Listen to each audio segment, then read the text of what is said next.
I should have posted the question thread later. I was hoping doing it at 11 this morning wouldn't give them enough time. But they find ways.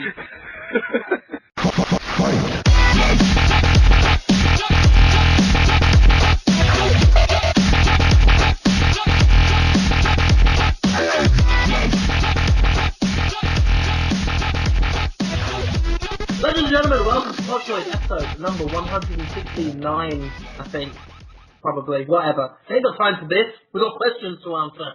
I decided in my wisdom that we would have an all questions episode, because they're very popular in Podtoid's past, where people would list questions and we'll answer them. Because we don't do that enough on other episodes, because we spend all our time talking about important things, like doing silly voices for a bit. So I promised we would answer every single question that's asked. What? And liar. Yeah, that ain't gonna happen. We're not doing that.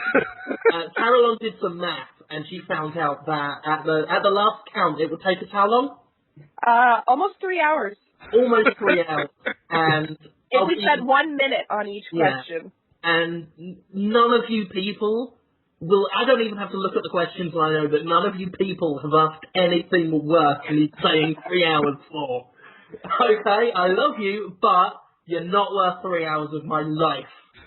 So I will go through them sequentially. The plan is to just answer as many as possible, as quickly as possible, until we all drop off like flies and die. So I guess we'll just kick off and go straight into it. Fuck it, let's do it. Yeah, why not? BKZ asks, why did the Square have so many Final Fantasies? Brilliant! Why did the Square have so many Final Fantasies? Couldn't it have been a Lost Odyssey or a Lost Story? What? I never thought of that. Lost Odyssey is It's a little bit. Yeah, that's funny. Square. The Square. The Square stuff. The Square. Yeah. I mean, is he just pointing out the whole, why is it called Final Fantasy when there are so many of them? How soft is Square soft? Why? Honestly, a square isn't a very soft shape. It's actually very pointy on both sides. Very angular, it's a harsh shape. It's a hard question. Yeah. It's at the, I will answer of... that question right now. I will answer it. I know the answer to this question. Please answer it now. The Square has so many Final Fantasy games because of the spirits within. All right, next question. Next question. The goddamn asks, I've been really into Just Cause 2 for the past couple of weeks. I was just wondering why it was never reviewed by Podtoid, considering all the excitement for Saints Row the Third, a lot of the over-the-topness is already in Just Cause 2. Actually, Max, just play Just Cause 2 while you're waiting for Saints Row the Third. When did Just Cause... I thought Anthony reviewed it. It's a pretty fun game. I thought Anthony did. Yeah. I'm guessing Anthony said he would and then didn't. Yeah, I think he reviewed it in a way and then was like, but I'm not going to give it a score because of Anthony version. I think somebody on the C-Logs reviewed it. But I don't think anybody actually did. Played that. My really stupid friend sat down and played the entire fucking game, which is sort of like, it's a good game, but it doesn't seem like maybe some people beat it, but I don't know. It just seemed like kind of a fun, good, dick around game. Yeah, it's not something you play for the story. Yeah, and we were like, did you really just play that entire game? And he's like, yeah, man. And we're like, why'd you do it? And he's like, why'd I play Just Cause? Just Cause. Oh! Good name for that game. I bet nobody's made that joke before. Why are you doing it? It's a funnier name than the actual game. Just Cause, Just Cause. They should call it Just Cause. It's pretty Bionic. It's a lot of what people wanted out of the new Bionic Commando game, the 3D one. They just did in Just Cause 2 instead. A lot of good grappling hook stuff. All right, next question. We're just knocking these out of the park. 829 says, have any of you guys ever played a visual novel game? If so, which one is your least favorite? Huh. Depends on how you define it, I guess. Yeah. Usually Japanese games. Most of the time. I mean, I've played, what was it? That one about the Eye of Providence. Which was kind of like it. I mean, there were some puzzles and stuff in there, so I don't know if that counts. I don't know what counts. Yeah. Is it just like a choose your own, I played fighting fantasy books when I was a kid, or written by, Steve Winston and Ian Livingstone. Oh, yeah. Death Trap Dungeon, Warlock of Firetop Mountain, Citadel of Chaos. They've got all the classics, all the hits. Weren't there some Make sure about... you've got 10 provisions and 2 die. There was some about Bionic Commando, actually. It's a good choose-your-own adventure about where that. you fight the wolf boar, go to page 282, but make sure you check first to see if you die, and then make the other choice. That's the key thing. Don't do that. Yeah, it's visual. It's a novel that you visualize. I played Death Trap Dungeon, the I book. And then 999, is that one? 999, 99 Nights. Yeah. And I think the Hotel Dusk. games sort of. Yeah, Hotel Dusk kind of. I mean, I played that for a Ace bit. Attorney kind of. Yeah, I mean, Ace Attorney. I think Ace Attorney is the closest. Yeah. Yeah, we've done that. All right, we did Move it. on to I enjoy it. I enjoy the good ones, but I don't like the bad ones. Yeah. Deep thoughts. Yeah. Deep thoughts. That's right. Ace has got a Kirby's Epic Yarn avatar. He's my favourite now. Oh. $50 says, now that I have the 40k chainsword, are you taking requests? $50 won the chainsword that we did in the competition, the Warhammer 40k one. Oh, cool. My request is for him to do what he said he was going to do, to win it. Because the contest was, tell me what you're going to do with it. He said he would rent a boat, sail out to sea, hold it in the air, and start screaming at storms. So, yeah, do that. Wow, that's a good thing. Yeah, absolutely. Anybody else want to do anything with the sword or not? No, that sounds perfect. I want him when he screams. I want it to be one of those, Bia! With the leading with the. I would be okay with seeing him just do like a photo shoot of just going around with the sword into different places and just screaming at things. I would like to see some sexy poses with the. That was part of my idea too. That was actually my idea, Farrah. Out the butt sort of thing. But just imagine that you could theoretically put it on top of a bucket and then pole dance with it. Oh. Yeah. What about just holding it aloft during sex and just screaming at the woman or whatever it is? Just like constantly threatening her. It's very heavy and serrated, and if he slips for a moment, that could go very wrong. Huh. Exactly, but it's exciting at the same time. Sure. Well, it's Women true. love danger. You die at a moment. He could give it to the woman, too. You could do bottoms. He should have sex with a woman while standing over her with the chainsaw the entire time. No part of that is rape at all. No. None. You might need an agreement beforehand, but, Sure. He's got to videotape it, too, I guess, or else how do we know? Yep. Yeah. Creepy. Just give her a contract that says nothing that happens is rape. Make her sign that, and then do it, and film it, and put it on xtube.com so we can And then see pay it. me to the teeth. I dreamt last night that my dong was shown on YouTube. It was I saw awkward. that tweet this morning, and Yeah. It was trouble. Yeah, and there was these little, How did like, you respond to it? there was a lot of, it was a video set private, so not a lot of views, but the people who did see it seemed to really enjoy it. Seemed to really like it. And it sounds like a hint. I like where you said you claimed that it wasn't your dog. No, I I claimed... just had this image of you trying to pretend it was somebody else's. Yeah, I intentionally worded that a little vaguely. Yeah. And it's so creepy. There are all these little midgets painted yellow, like serve bots, and they had this artificial smile on their face, like they really cared, like very realistic. Do you guys know the serve bots from Yeah. John Bond stuff like They that? look like little Lego men. Yeah, they do, and they've got this kind of permanent, joyful grin, even though they get very badly abused. Yeah, it was a weird dream. I had a dream I was in a zombie attack thing. And we basically had to all hole up in this it was like a penthouse suite. We just are hiding and we had to kill all these fucking zombies, and I killed them with a hockey stick. And then we're up in this place, and it was after we sort of hauled off this area, it was me and this group of people. We all started just fighting a lot, and basically everyone was being dicks to each other. And then I wanted having sex with this one lady, and then this other lady was starting to fight with her because she also wanted to have sex with me, so I had to have sex with her too.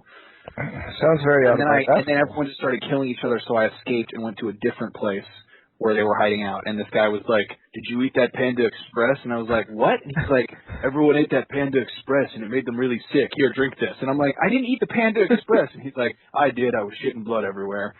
And the zombies were everywhere. It was a fucking great dream. Zombie dreams are pretty cool. Yeah. I had a dream. You know Jesse Cortez? Yeah. A San Francisco man. One of my Friday night fights. Yeah? Yeah. I had a dream he spunked in my face. By accident Wow. or? Oh no, not by accident. It was pretty interesting. John Apocalypse asks, do you think there should be 2 reviews for Battlefield 3? One for the PC version and one for the console version. No! There's going to be 1 review and it's going to include both. Oh. Efficiency. God, The Nazis lazy. did. So lazy. No, efficient. Yes. How about the Wii version? You doing the Wii version? Guys, don't be Wii haters. So 2009. Sounds creepy. I know. I'm weird. How? Hi. Want $1? Should we do the next question? Yeah. Yeah. So Ninja says, who do you voodoo bitch? That is a Dead Island reference. Fuck you. He's That's thinking my it's answer. either Alyssa Milano, Meredith Baxter Burney, or Donald Sutherland. Otherwise, he doesn't know. What? Go away. So here says, hi, Podtoiders. Hello. Hi. Yeah, hello. You got a question? Yeah. Which is the one game scheduled for release between now and the end of the year that you're each most excited about? Mm. Well, I've got Rage coming to me in the mail as we speak. So, No, that's good. but Aliens Infestation again, it's all I can think about at the moment. And I know there are quote unquote better games coming, but I'm a big Aliens fanboy. And we found out today that you can do Bishop's knife trick, I'm presumably using the stylus and tapping on a digital hand. And that's awesome. That's amazing. It's better than fucking whatever X-Men Destiny's gonna be. Oh, I forgot about that. I think I actually said kidding that they should have the Bishop Knife trick in the game. Oh, to them? To Wake Forest? I don't know who I said that to. I'm surprised that hasn't been in a game before, actually. Not that I know of, no. Well, it's the first Aliens game for DS or for touchscreen device that I know of, so it's kind of the first good opportunity for it. Yeah, but I mean, why does it belong in an Aliens game? Oh, well, there's that Have part. you seen Aliens, Sarah? The movie? Have you seen Aliens? Yeah. Yes. There's a part where Bishop, who's the cyborg, they're the Space Marines are like, Bishop, do the knife thing, and he's like, okay, if you insist. And he puts his hand on top of the Space Marine's hand, and he does when you go the knife between fingers thing. Right. He does that, but he's a cyborg, so he's super efficient at it, does it really, really fast, and Bill Paxton's like, whoa! Okay, and that makes sense now. It's been a few years since I've seen that movie, and I didn't particularly like it. What? I know. You fucking whore! Why do you break my heart? You see what you do to me, you bitch! You fucking bitch! That's pretty much what my ex-boyfriend said. See what you did to our kids! Did he break up with you after you said that? We broke up a few months later for unrelated reasons. Sure about that? Yeah. Yeah. Oh, fuck. I wonder how they're going to work that into it, though, because you don't play as Bishop that I know of. It's just going to say, hi, welcome to Aliens. And you do knife trick. It just says, do it. It just says, before we even let you play the game, do this 100 times. That makes sense. I'd give it Game of the Year for that. Do the knife trick. I don't think there are better games coming out, by my standards. Oh, yeah, but your standards are fucked up. No, it's good. You're like a giant baby who's scared of me. What am I scared of? That's You're like a interesting. big fucking baby who's Yeah? just afraid of guns or something. Interesting. Yep, I'm Hey, you big He's saying you like a woman. Ah, I'm more like You're a woman or a baby? You're a baby girl with a big baby girl's clitoris. I'm scared Oh. That's that. of the guns. It's not because I'm totally disinterested with land. Look at your swollen baby clit. No, it's all about Some guns. No, I'm bored with games that are just like, you're a badass.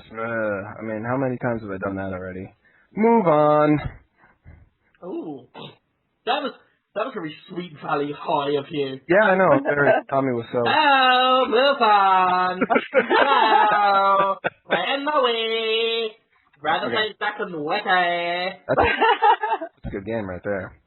Guys, I have to, just a reminder for those of you who are uninterested, I have to leave in like 15 minutes to go to IKEA. Aw. Okay, let's do more questions. Donna says he recently went to a game convention, came home with 35 bags of chili heatwave Doritos, and wants to know, how ludicrous and what ludicrous, also more utterly useless thing we've been given at a game convention. I got it. stopped getting swag bags since I started going to conventions like professionally, which kind of makes me sad because I don't get the cool stuff anymore. I just get business cards. Yeah, they're sometimes cool, but not that cool. Max, I went to a Nailed convention or event thing. And they gave out, that was, you know, it's a racing game, whatever. And the whole thing is they were giving out altitude sickness pills, which were just like mints in a jar. And then they gave out white knuckle cream, which I was like, oh, it's probably like silly putty, or maybe it's like a lotion, like a hand cream or something. No, it was self tanner. Wait, what? Like, really? Yeah. I thought it was hand cream. I threw that shit out. I was like, I'm not putting something on my body that a video game company gave me. Like, well, I'm not that smart. It's actually bronzer. I applied it to my face, and I looked like really, really Puerto Rican. Maybe that's just a side effect of the really like, Puerto Rican, not just like. I looked like, you know, I looked like my last name was Escobar, maybe. I don't know. How is that as Puerto Rican? The point of the story is they gave me fucking self-tanner. Like, it's a game about driving, like, ATVs and dirt bikes off gigantic jumps. I understand the relationship, but did anyone think, like, oh, hey, you know who's really going to want some self-tanner? Video game journalists. Video game. Actually, they probably need it the most. I know. We're pasty fucking people. It's disgusting, but still, I still have it, because I'm like, I never know when I'm going to need to put on a disguise. Like, if I'm, you know, going, like, salsa dancing or something, and I want to look, like, you know, ethnic. You will just cosplay as a racist when you put that stuff What are on. you supposed to be? I'm a racist stereotype. What's up? Jesus. Anyway, I don't really get... They usually just send me the stuff to my house. I don't go to games conventions very often. I'll do E3 and PAX, but otherwise they fuck up. I went to one in Britain, and they gave us a survival pack for the Turok, the 360 one, that was new at the time, and it had meat in it. Had, like, army meat. I never dared open it, but yeah, that was interesting. Anyone else got it in, or not? I like these magnets I got at Tokyo Game Show that say Punk Drunkers on it. Okay. Yep. He also wanted to know Holmes' ethical views on abortion, but I hesitate to ask seriously. Jonathan Holmes, what is your ethical views on abortion? Well, I'm not going to get one, so I don't really care. What is your ethnicity? Yeah, my ethnicity is girl. Jonathan Holmes, if you forced a woman to have an abortion because you knocked her up, what ethnicity would the baby's like bits be that they vacuum out of her arsehole? Right. Yeah. What? If you can't laugh, if people made more jokes, if people took abortion a little less seriously and looked at the jovial side, we wouldn't have all these arguments about it. It's true. Wouldn't have all. I knew a guy who had his girlfriend. I think she was 16 and he was 17. He had her have an abortion once, and he poked it in the bin. They threw it in the trash can, and he poked it. And then they played Ocarina of Time, and they called Link Little Abe in honor of the dead baby. Abe, short for abortion. This is the creepiest story. I think I know what you just said, but so yeah, that's one of my flat stories. That's one of my stories from the flat that I've mentioned before. The end of iniquity that I spent over a year in a while back when I lived in England. And that's one of the many fun stories. The Ocarina of Time thing was quite funny because my friend Louis bet his friend Loz that he could complete it to 100%, including all gold sculptures and everything, within 2 days. Otherwise he'd shave one eyebrow off. One being obviously more psychologically damaging than two, because it looks even more ridiculous. Yeah. Wow. So that was fun.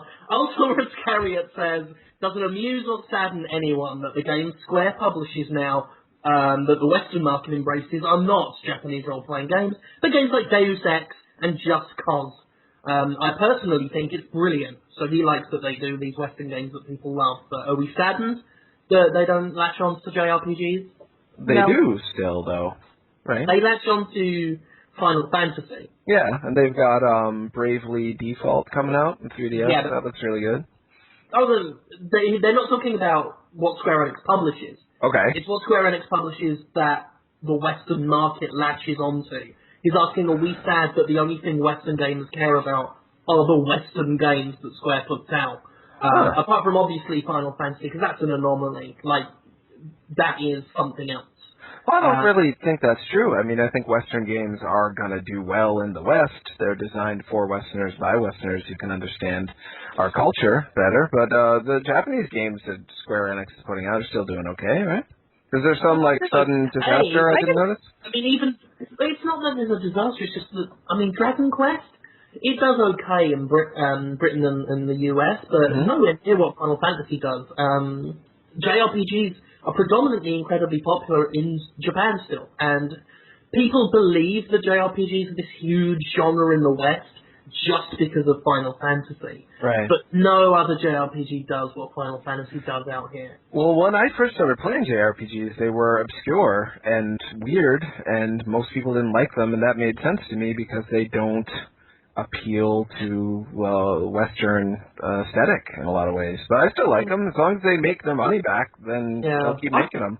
My problem is I think the JRPG genre just isn't as good anymore. They've used all their traditional tropes to the point where they are just starting again with them, and there's no... Like, I don't care about not innovating in the gameplay. They can have their turn-based random encounters, that's fine. They don't innovate narratively anymore, and that's my problem. I played Infinite Undiscovery, and it was like paint by numbers. It was like, oh, we've got the ineffectual guy, we've got the woman who is mean to him but secretly loves him and is jealous of the big-boobed idiot that he is fawning over. It was like, it was so paint by fucking numbers. Oh, here comes the gay villain! And it was like, really? Yeah, that's true of Western games too, though. And Infinite Undiscovery killed my love for and I love JRPGs at my heart, but that kills my appreciation for them because it grabbed it was like fucking Francis Dollarhide. It grabbed every bad trope in JRPG, thrust them in my eyes and said, do you see? Francis Dollarhide is the bad guy from Red Dragon, right? Yeah. Okay. I'm talking about the scene, the I am changing, do you see moment. Oh. It was like that, except it was I'm not changing. That's what it was like. It's like, I'm not changing, do you see? I am not transforming. It was, I think whenever people feel like they're on to the design decisions made by, whatever, if it's games or anything, but when you feel like, oh, they're doing this because they think this is what I want, they're just trying to sell me a product and they're not actually doing anything genuine that they want to do, that they want to express as artists, then it's annoying. But it's just, people are going to catch up to Western devs on that too. I mean, they might genuinely want to tell that story. What I'm saying is, yeah. That story is shit. I've seen it already. I'm sick of 16-year-old protagonists off to save the world who start off arrogant, learn something about themselves, and eventually fall in love with the woman who was mean to him and was jealous because he was fawning over the big boobed idiot, and then they beat the gay guy. Well, the JRPGs I like the most don't even have that much story anyway. It's more about exploring. Oh shit, here comes the boss character that was a baddie, but now he's a goodie! Like, I don't care about the plot in Xenoblade that much. It's just a really fun world to explore, and it looks cool, and it's a nice place to be. That's the best RPG for me. Just I realized that no matter what the story is for JRPGs, I don't enjoy turn-based gameplay. It makes me tired and bored. Yeah. But I really, really want to play Ni no Kuni. Oh, yeah? Like, that game is so fucking pretty, I will do it. I will play it. Yeah, the combat's not so hot. The combat, I played it last year. The combat is fine. But is it just kind of standard JRPG stuff? Yeah, it's a little more real-time than, like, classic Final Fantasy. You move around the thing you're fighting a little bit. Did you play Final Fantasy 12? It's a little bit like that. And you've got helpers who just kind of do whatever, and I could try to give them advice, but they just kind of fought the battle for me. It doesn't matter. It's just about being there and looking at it and walking around. You like jump from rock to rock across a stream. Oh, that's fun. cool. I had. Yeah, I was just doing that. It's like, I just want to be that. RPGs. I mean, they're weird. They're an acquired. I can't get into the art style at all. For all of them or just some of them? Just like it's the same reason I'm not interested in any anime. I cannot stand Japanese animation. I don't know why. You see My Neighbor Totoro yet? Because it's good. I've seen a little bit of it, yeah. My friends try, like, I watched some Naruto in college, and I just wasn't into it at all. Well, that was way back when. That was back before when it came on, like, I don't know, I guess it's shown on Cartoon Network now or something. That's right. I feel like the thing with anime is the people who try and show you anime usually don't like it for the reasons that normal people would be interested in it. Yeah, like, that's a good point. Yeah, I mean, I feel like if you're going to try and get someone in anime, like, a good place to start would be with, like, Miyazaki. Yeah. Howl's Moving Castle, maybe. I know a lot of women who love Howl's Moving Castle a lot. And men, too, but it seems like it resonates with women more. You might like Last Story, Max, because it's not turn-based, but it is RPG. Yeah. Is that on Xbox? Nope. Okay. You're gonna I don't know. I need to... You got damn video games. We have a different question. Fucking RPGs. Willie says, that's his name. He says, thoughts on old franchises being rebooted as FPSs. One does, other than Metroid? I'm trying to think of the time that's happened. And at the moment, Metroid, we've got two. We've got two controversial ones. XCOM, which was originally a strategy game, was revealed as a first-person game, and the new Syndicate is also going to be a first-person shooter. And that used to be a third-person shooter? No, it was... what was it? I forget. Maurice likes that. Such an idiot. I'm going to be hated for that one. Maurice and Josh both. You know what? I don't give a fuck about Syndicate. I don't care what it was. Just like being a bad guy or something. I hope it's exactly like Call of Duty. I hope it's got perks and helicopters and dogs. Yeah. I'll tell you what, here's my thought on it. I don't give a fuck if the game is good. It can be anything. If the game is good, I don't care what name is on the box. Right, or what genre it is. Yeah. I think it's...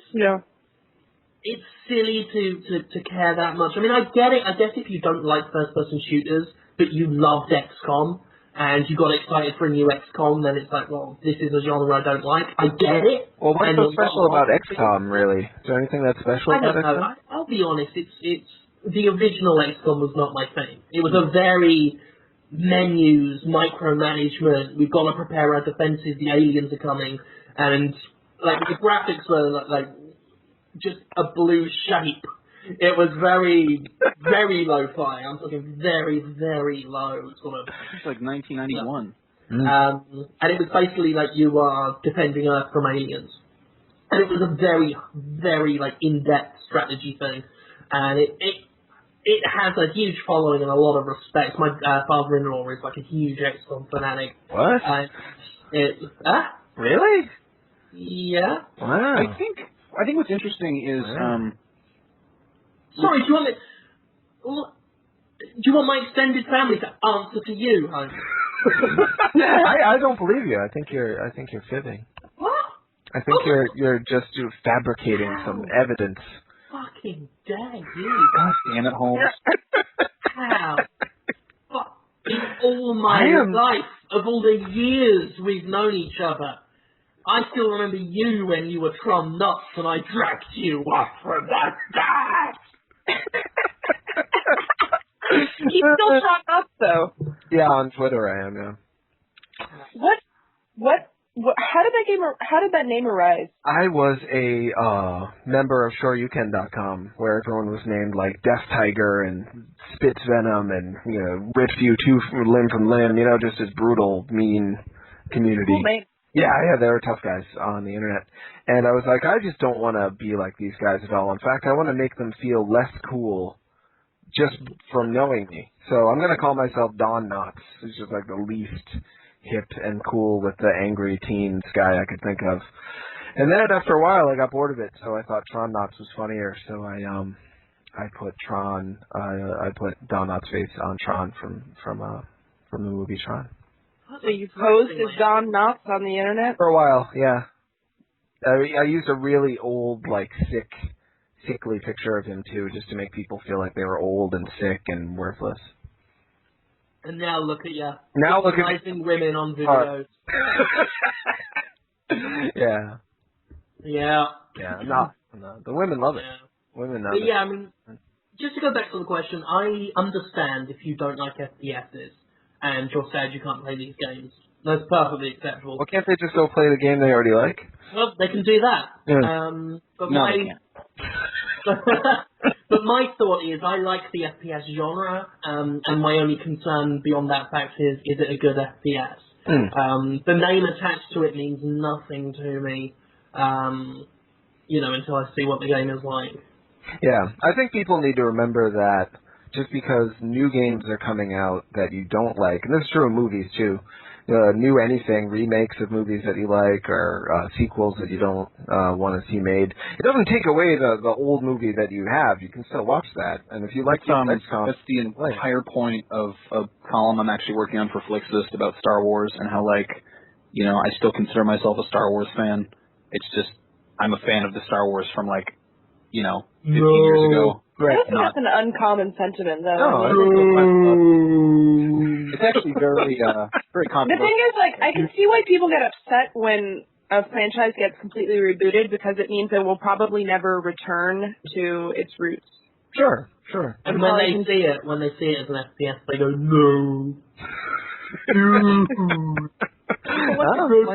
Don't discount that. They do like to complain. Throw you down a hole. Stop electrocuting my baby. I will throw you far away. What if he was like, hey, friend, leave Luke Skywalker, dude, or I will throw you down the hole. God, why didn't they get me to play Darth Vader? That's a good question, Jim. You are a bad rebel. Go away from me. I thought of one idea for something they should change in Star Wars. They should get instead of Mon Mothma briefing the rebels, they should have Mon Mothra, who's just a giant screaming moth. I thought you were gonna go there, yeah. And she's just like, and they're all like, it appears to be telling us to gather around the large light bulb that in here. And so the whole plan is like they're taking commands from a giant moth, and it's just like it's all subtitled, and it's just like. And it's like, we have to get our ships to fly around it and bash into the light bulb repeatedly. It will be the only way we can complete this. And the Death Star's like, they keep flying into us. I don't know what's going on. And the rebels are like, I don't know. It was Mon Mothra's orders. Maybe this is why all those fucking Bothans died.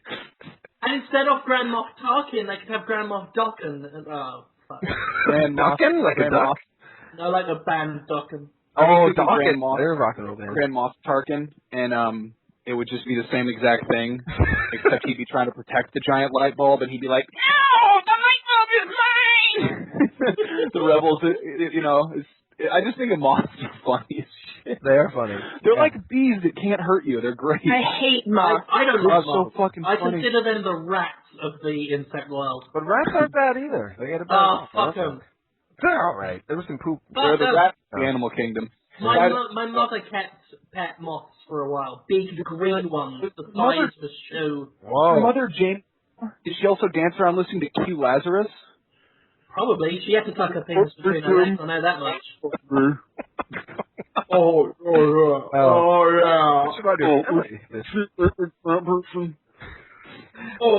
my wife and I do that a lot. What is that? What is that for? Oh, God.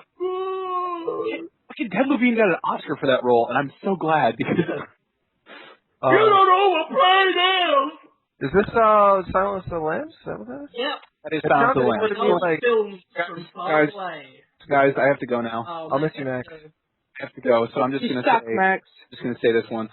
Yeah. Goodbye, horses. I'm turning on you.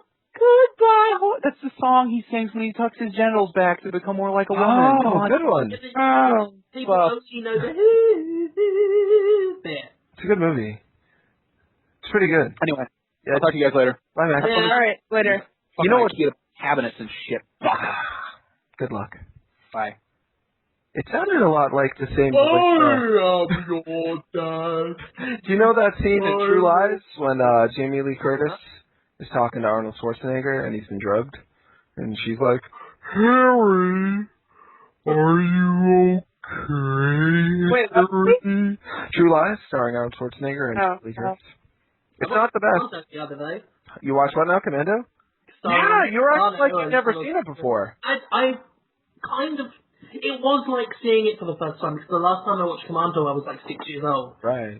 Most of the movies I've ever watched, I watched before the age of 6, which includes Puppet Master 2 and Child's Play, which... Those are haunting. Yeah, actually the only film I ever really had a problem with as a kid was Child's Play. Like, I could watch the other horror films and be fine.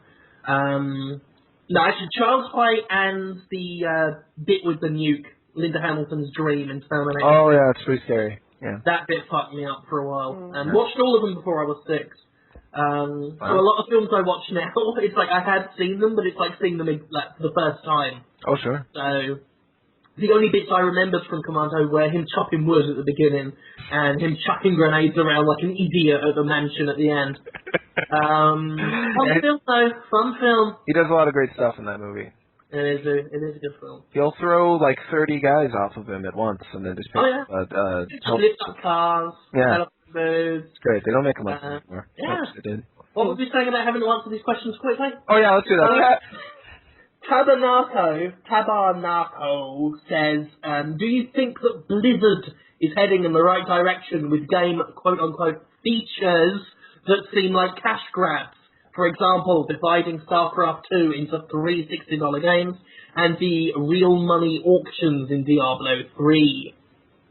I would rather have something like, I guess, I don't know if you could define them as microtransactions, but I'd rather have something like that than a monthly subscription fee, if it came down to it. Yeah. And I don't think the microtransactions are really quite on the same level as like those in Facebook games or anything, because at least with the auction houses in Diablo, everybody stands to make money with them.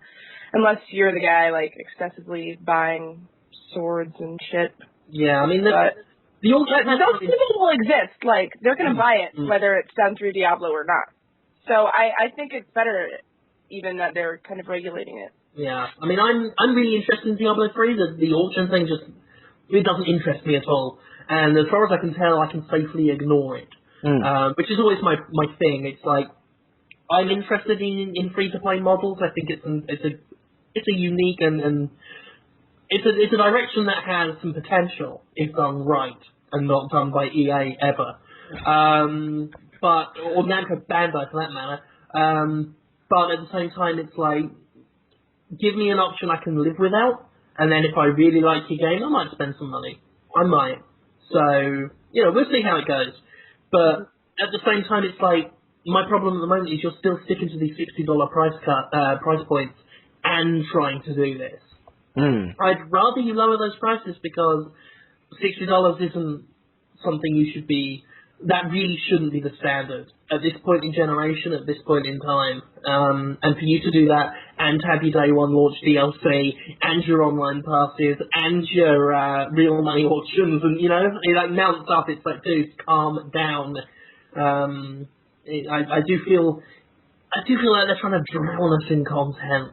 And I don't see that ending too well. Well, it's what the market wants, though. I mean, I've been shocked by how insatiable people have gotten when it comes to video games. When I was younger, you buy 5 video games a year and you spent tons of money and you felt great about it.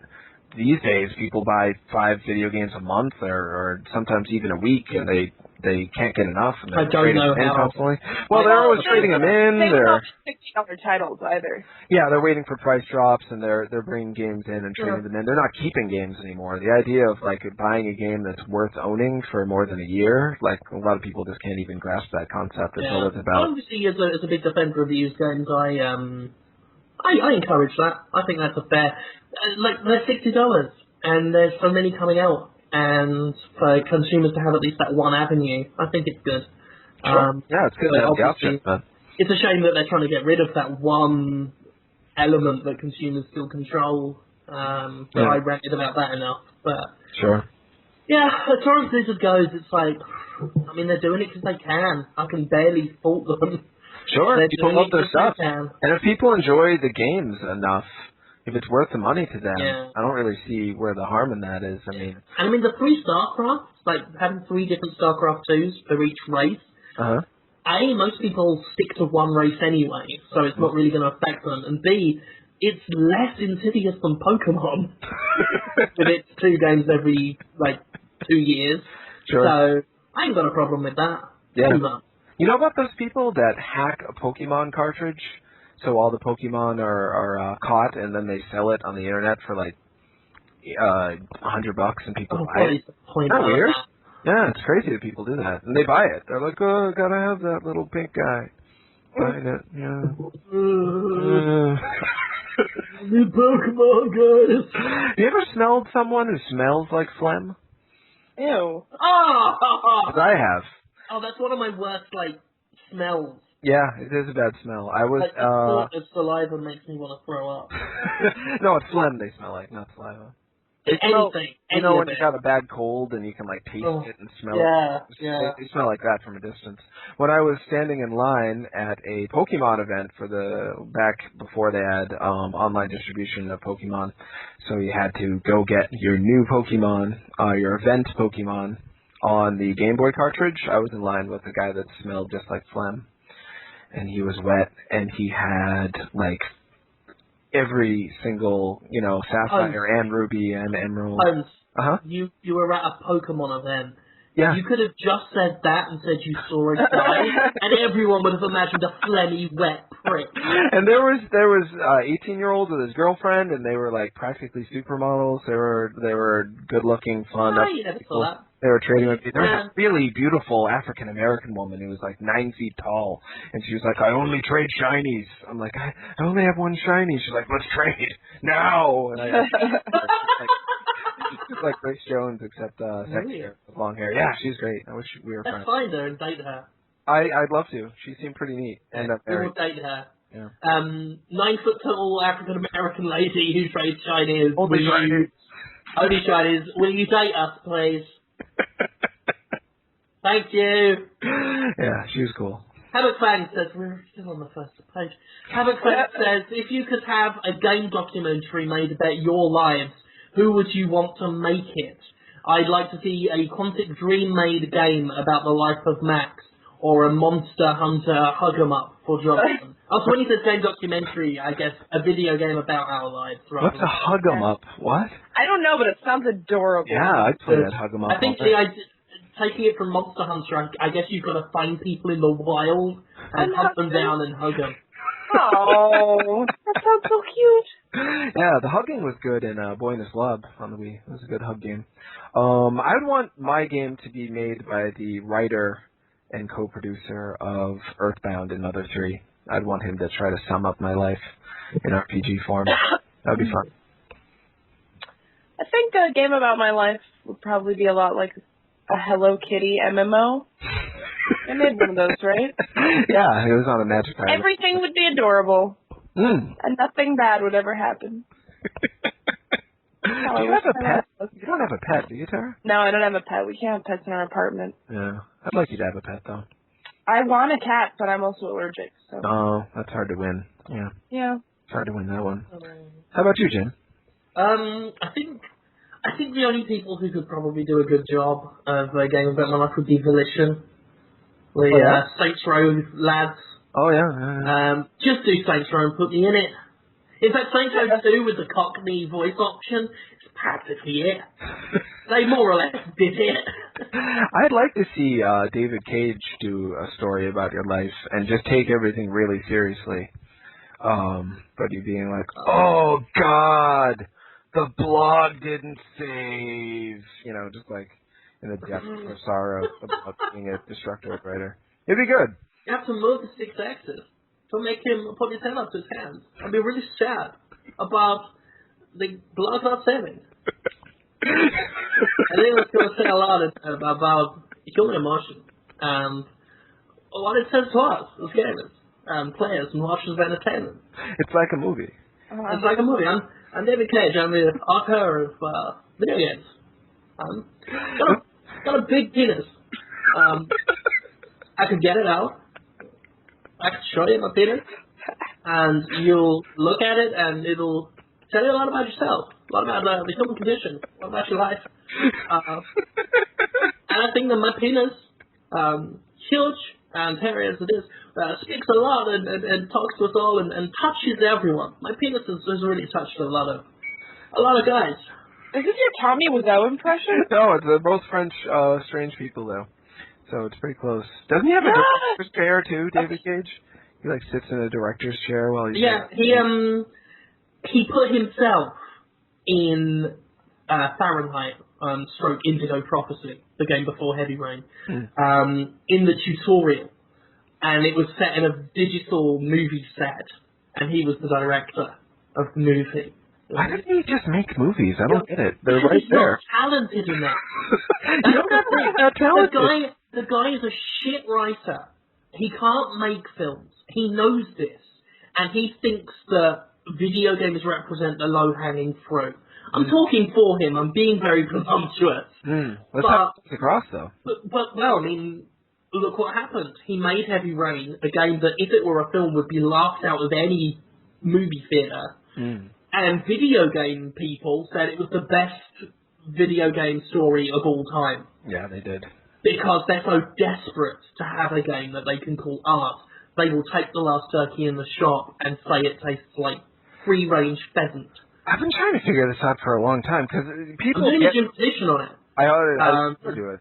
But yeah, people got into playing video games, right? Because they weren't like movies. Like, at a certain point in my life, I'm like, well, I can be a movie buff and get into movies, or I can care about video games. Whoa, I like video games much more.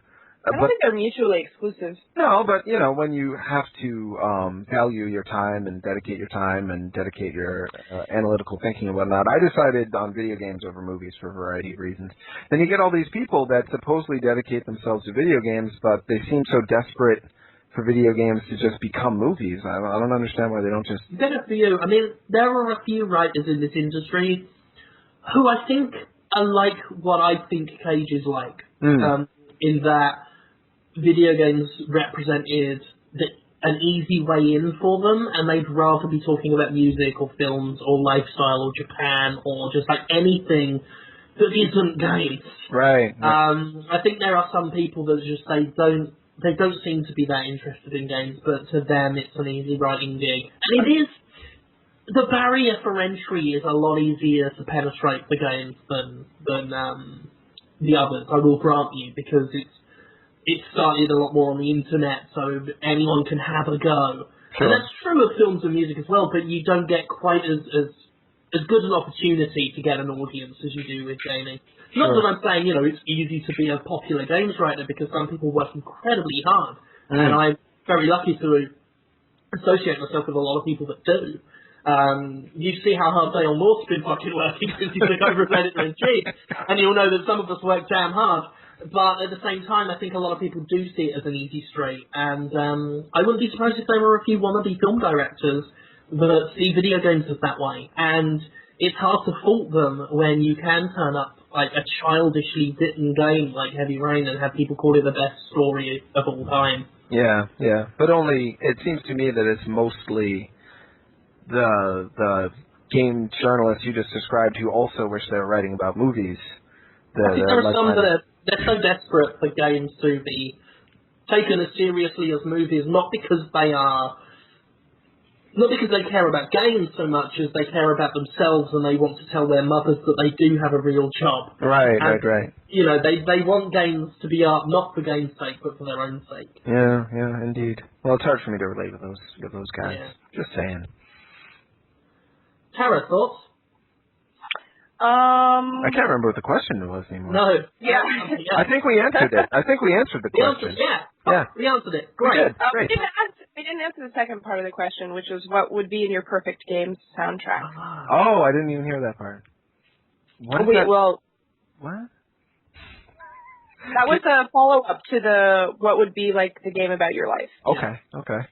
So what would be in the soundtrack of the game is the question? I guess what's the song that you really want in your soundtrack?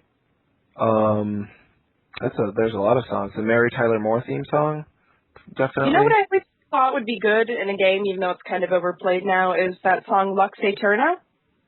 What's that? You guys know what I'm talking about, right? It's from it's like the theme song to Requiem for a Dream. Have you seen that? Oh yeah. I won't watch that movie. Yeah, but heavy. It's just like heavy violin and instrumentals. We put that song over like a Mass Effect, the opening trailer, the very first trailer for Mass Effect 3, in our show once. And it actually went really well with the trailer, as it does with most dramatic. You get some music that you just put it on, and just because of the way our brains work, it will make what you're watching just look much better. Everything timed up with the hits in the song. It was awesome. When I was in college and I did performing arts and drama and all that acting stuff, every production, every performance that this class put on, they did it with the theme tune to American Beauty playing in the background. And it was so disingenuous. It was so, if we put this music on, people will think of American Beauty and they think we are as good as American Beauty. It was so fucking obvious. Yeah. What an awful... That whole drama department's closed down now. Good. That happens a lot with music, though. I have quite a few friends who compose music for games, and the guys paying them will just be like, make it exactly like the music from American Beauty, and then they'll try to write something with just a tiny bit of originality, and it'll be like, back to the drawing board. They just don't respect the creative aspect that music can introduce, and they just want to copy what they already like. Yeah. But, I mean, music is very powerful. It helps make things like my Jimquisition videos are. I don't like them until I put the Final Fantasy IX music under the talking. It just gives it that little extra flavour. Sure. And speaking of, that would probably have to be in my game is Oppressed by Drill Queen, which is the theme tune to the Jimquisition, which is a great song, I think, and sort of really suits my style, my writing style at least. Plus they're really good guys, the Drill Queen guys. I got an email from one of them. He said that he should have won that chainsaw so that he could use it against his hemorrhoids. Which I thought was great. Great guys. People are asking me to try to record a full version of the Talking to Women About Video Games theme song. So I might do that. Isn't that because I've seen people complain about their intro, but I think it's a great little intro. Well, yeah, I think anything that does something slightly weird, and it's more than slightly weird, people are either going to take to it or be totally annoyed by it. And nicely, a bunch of people have said, oh, I want the whole thing, so I might record that. If you think? Should I do that? Yeah, do it. Yeah, all right, I'll do it.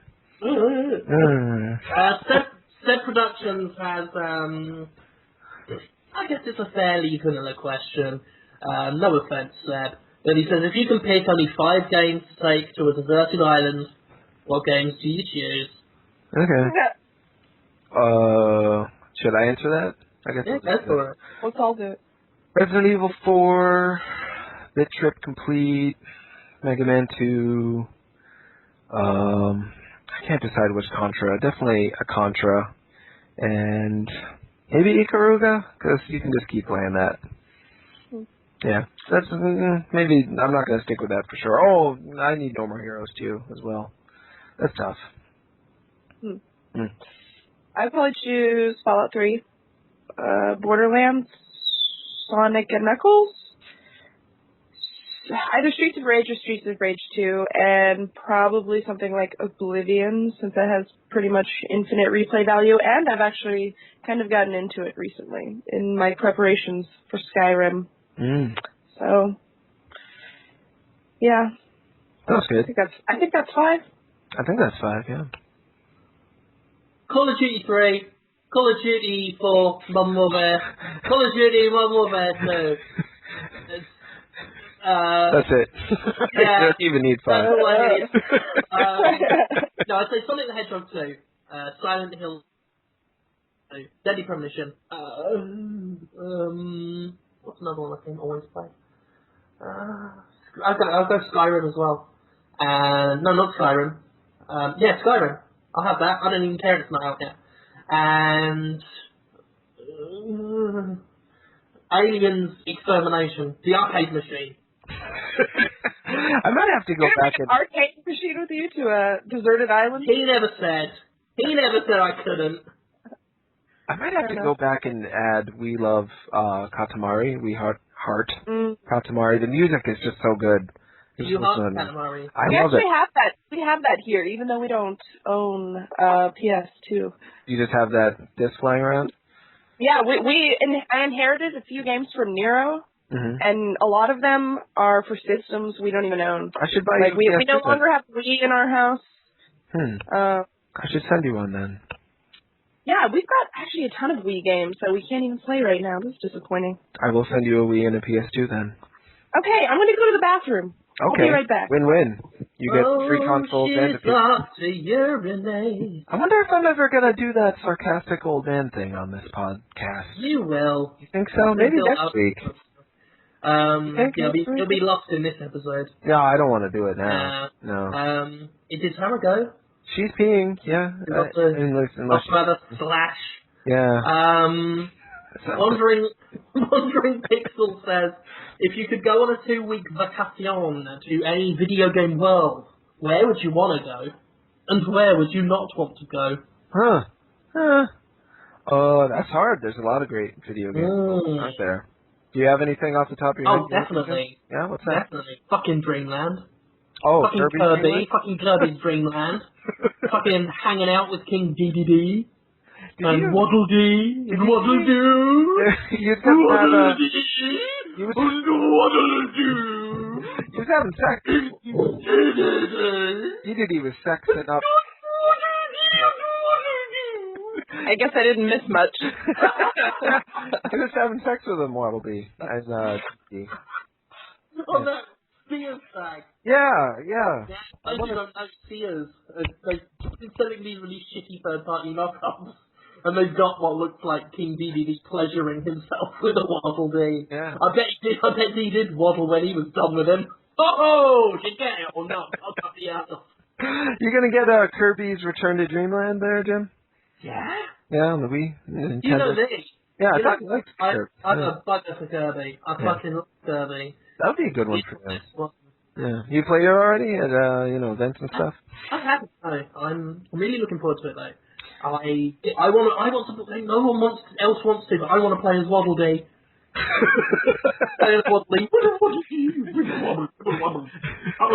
They all have unique abilities, as you know. He's not like a total loser or anything. He can do his own thing. His little thing, his little Waddle Dee thing. Yeah. Do you have 4 people to play with? Because it's optimally played with 4. I'll force my son to play it with me. Yeah, 3's not bad. 2 or 3's not bad. My wife, she doesn't want to play it. She doesn't play it? She could be Meta Knight. She doesn't care. Oh, She's like Left 4 Dead. Oh. As for a place I wouldn't want to go, the fucked up Blood World in Monster Party on NES. Whoa, I don't... For some reason that's an obscure one, but it was the first thought that sort of popped into my head.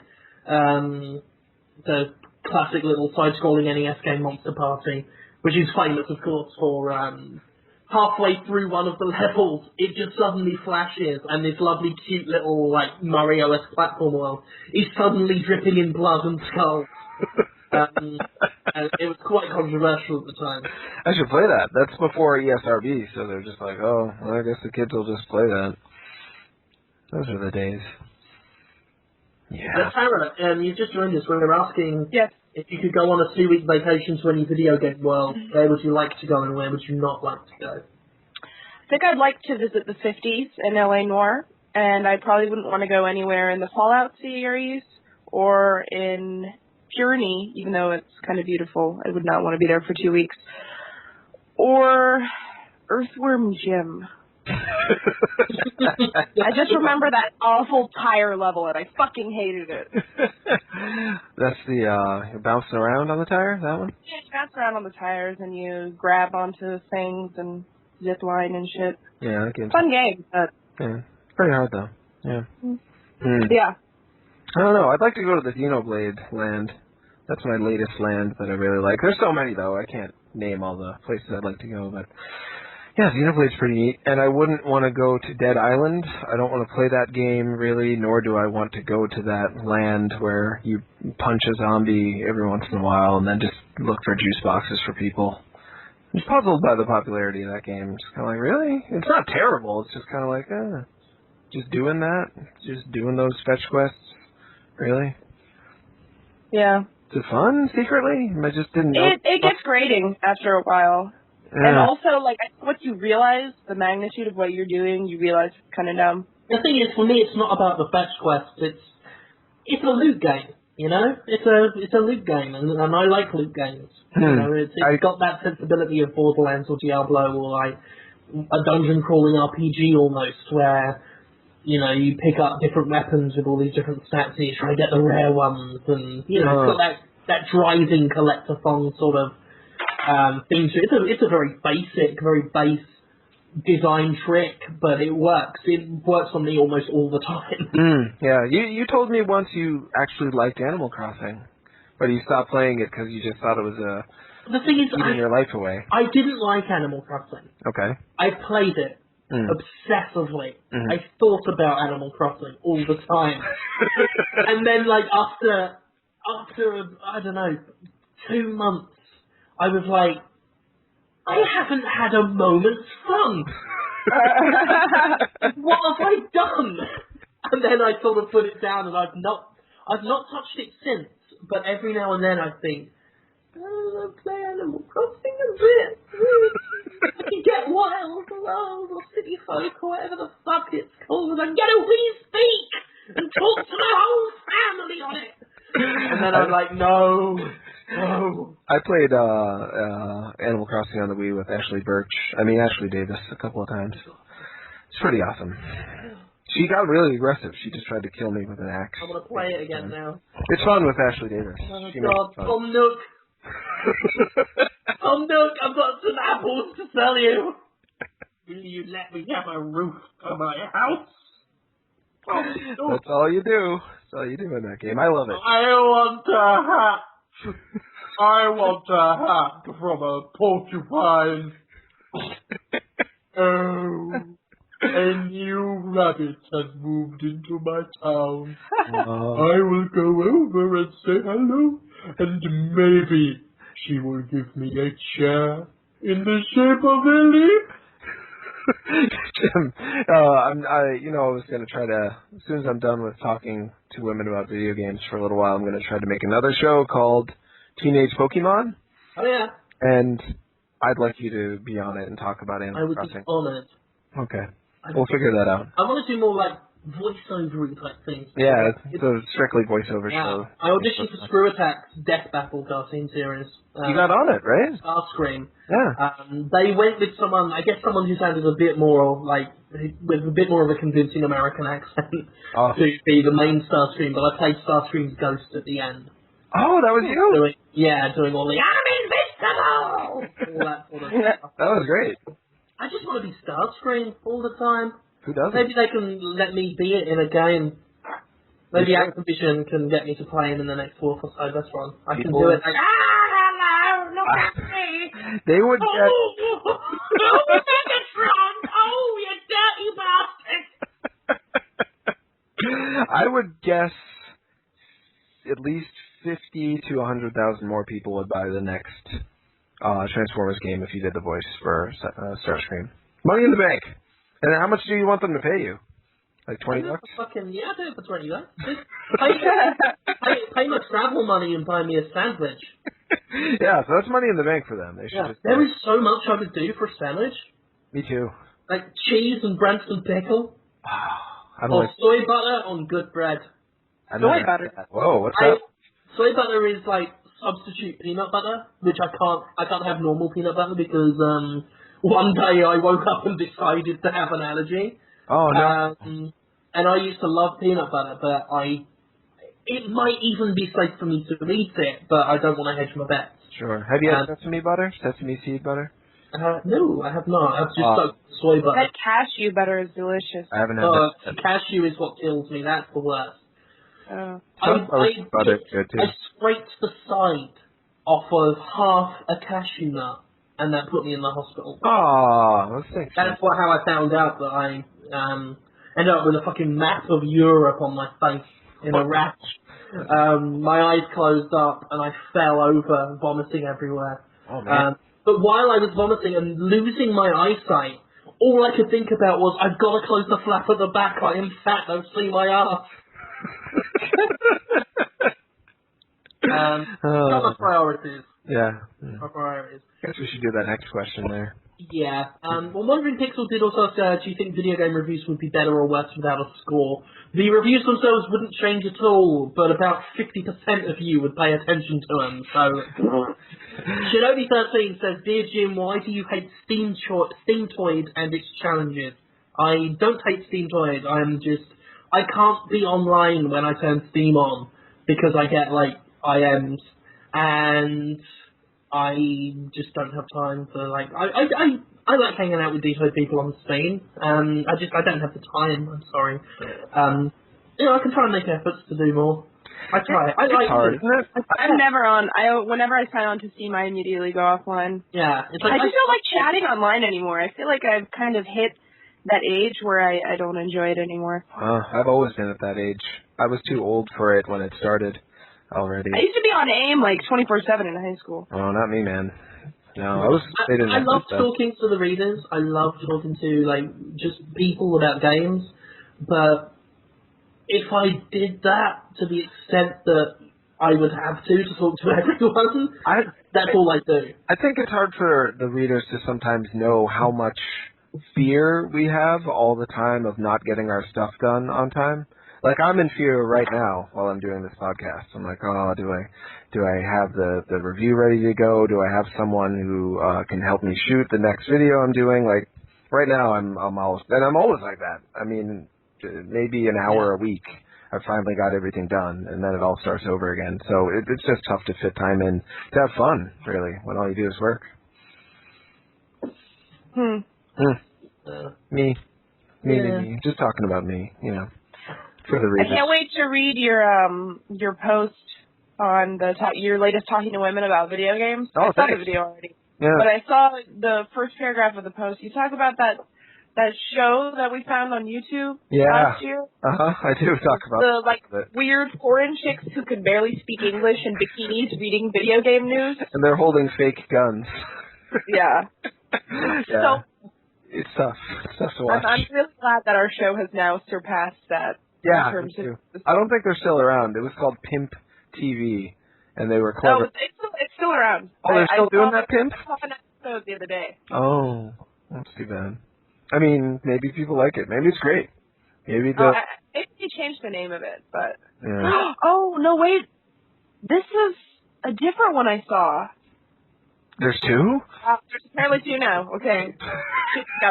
I'm going to find this other one that I saw. I thought Pimp TV was done, because though they had a good amount of views, I bet they had to actually pay those ladies top dollar for their surgeries and whatnot. Maybe not. I don't know how it works. Yeah. Think 99 says is the PAX panel video coming anytime soon. Not in its entirety. I looked at it and it's not filmed well, and even if it was, it would simply expose our sin. So when I've got some more time, I'm gonna cut together some, I guess you could call them highlights, some bits, some points of interest in it, and post those.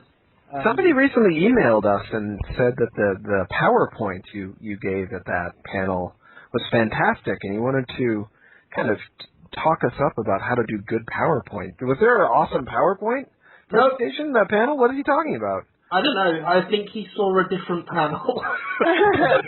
I honestly think he was at the wrong one. No, he must have meant Nero's one, the one before. The one the day before, the one that wasn't shit. That's the one with Stuttering Craig and Stuttering Craig and John Carnage. Yeah, I bet that was good. Yeah. You need to speak to Nero, mate. The good one. The one who knows how to do things. The rest of us just kind of shit and fuck.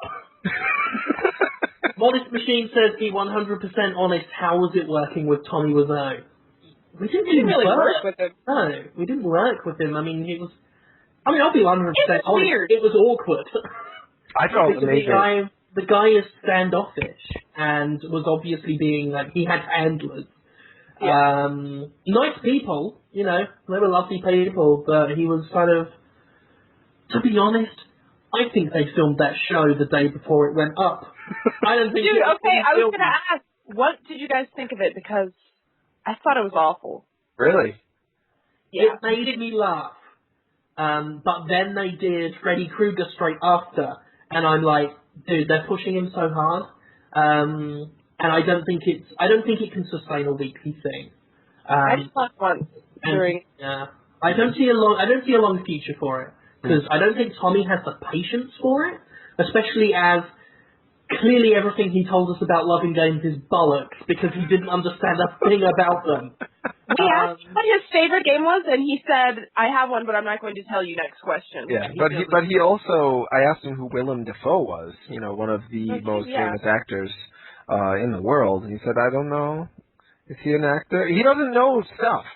Here's the other thing, like, I looked at the Twitter for the Tommy Lee Show because they started following me, and this, like, really turned me off. They were replying to a bunch of people who had said negative things about the show, not even, like, at the show's Twitter account, but just about the show. And they were, like, replying to them with really snide, rude marks, like, be less boring and maybe you'll like it. Whoa. Like, yeah, like really rude stuff. And I was like, obviously it's not Tommy Wiseau tweeting because I'm sure the guy knows fuck all about Twitter and technology. But it had to have been like some guy who works at Machinima, which I thought was in really poor taste. Yeah, that's too bad.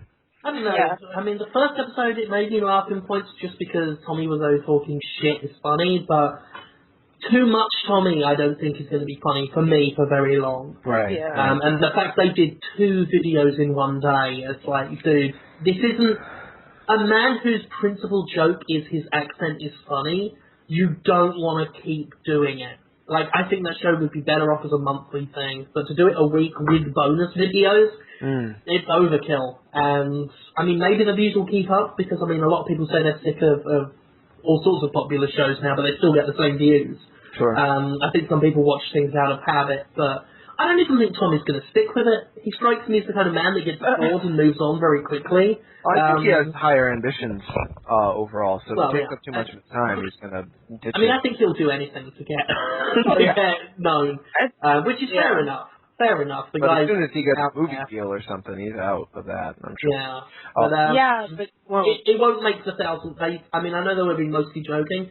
That show won't make 1,000 episodes. They had to have been joking, otherwise the show would take literally 20 years if they're releasing weekly episodes. That would be great if he was doing 50 episodes a year. If he was doing that by the time he was like ready to go to a nursing home, that would be amazing. And I think I mentioned to you, Jim, on Twitter that I would watch that show for an hour a day. Easy. I was not at all bored. You're a weird 100%. I was so bored. No, I loved it 100%. Yeah, and I wouldn't watch it twice. Like, I'm not excited to watch that episode again, but yeah, I would watch it. I just feel like the humor is so disingenuous now because you know he's just trying to be funny and he's just banking off the room. And it's not like, you know, it's intentional now. I think my main problem is the next episode I foresee as just being the first one again with a different game. And that's not a position you kind of want to be in. I mean, I know that especially internet shows need a formula. Mm-hmm. So you've got to have new jokes within that formula, but I think it's just going to be the same thing where he's going to play a game and then say more borderline racist and sexist things.